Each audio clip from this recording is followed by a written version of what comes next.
नागपूर विद्यापीठात सावळा गोंधळ पाहायला मिळत आहे। अजूनपर्यंत जे आहे ते कुलगुरूची नियुक्ती झाली नाही, निकालसुद्धा लागलेले नाहीत। उन्हाळा येऊन ठेपला, उन्हाळ्याच्या परीक्षा येऊन ठेपल्यात, मात्र अनेक प्रश्न जे आजही नागपूर विद्यापीठात जे कायम आहेत, या संपूर्ण संदर्भात आपल्यासोबत बोलण्यासाठी NUSIचे जिल्हाध्यक्ष आयुष आहेत, त्यांच्याशी आपण बातचीत करण्याचा प्रयत्न करू। आपण जर बघितलं असेल तर कुलगुरूची नियुक्ती अजूनपर्यंत झालेली नाही, अनेक गोंधळ जे आहे ते नागपूर विद्यापीठात कायम आहे।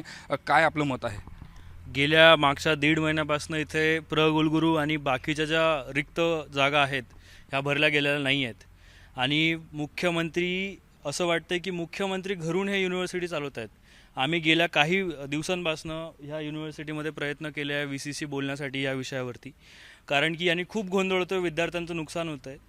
आम्ही बघतोय की आपण बघताय ज्या मोठ्या मोठ्या महाराष्ट्रामध्ये युनिव्हर्सिटी आहे, Pune university, Kolhapur university, Amravati university, इथे सगळे ब्राह्मणवादी लोक जे आहेत हे सगळे VC आणि VCच्या जागेवर बसले आहेत। त्यामुळे जे असं एक राजकारण याच्यातून करण्यात येतं की जातीवालं राजकारण याच्यातून करण्यात येतं आहे। विद्यार्थी संघटना कुठलीही या विषयी आवाज उचलतात तर मुख्यमंत्री सरळ त्यांच्यावरती गुन्हे दाखल करतात।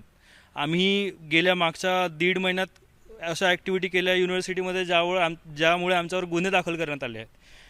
आता आपण बघतोय की हे सगळं ह्या गोंधळामुळे विद्यार्थ्यांचं नुकसान होतं आहे, तरी आम्ही आवाज उठवू आणि जर मुख्यमंत्री याच्यावर काही निर्णय घेत नसेल तर आम्ही इथे एक कठोर आंदोलन करू आणि या आंदोलनात आम्ही एक मोठा विद्यार्थ्यांसाठी एक निर्णय लवकरात लवकर घेऊ।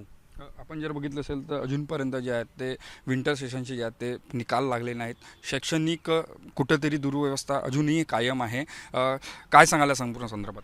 असं वाटायला लागलं आहे की नागपूर युनिव्हर्सिटीमध्ये उशीर नाही तर एक प्रशासनीय अपयश दिसायला मिळत आहे आपल्याला पूर्ण युनिव्हर्सिटीमध्ये।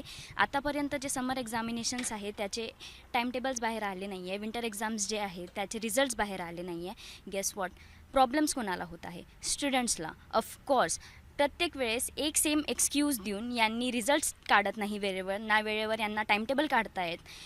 What can we expect from RTMNU? What can we expect? What can students expect from RTMNU? RTMNU, we need the answer.